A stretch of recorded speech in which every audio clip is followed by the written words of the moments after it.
Just about everyone I train wishes that they had discovered some of the useful tips and tricks in Microsoft Excel weeks, months, if not years before. Over all the years I've been training, Microsoft Excel is by far the most popular topic requested.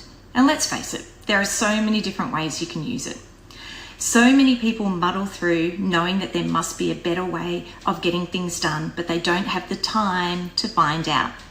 There are countless online videos and books on how to use Microsoft Excel, you just have to Google it, but most are written from a technical point of view and not in layman's terms. Plus, more importantly, you can't ask questions that are specific to your needs. You don't necessarily need to know everything about what Microsoft Excel can do, just the things that you need to know. But often you don't know what you don't know. And don't worry if you're not sure what level you're at, we customize our courses to suit you.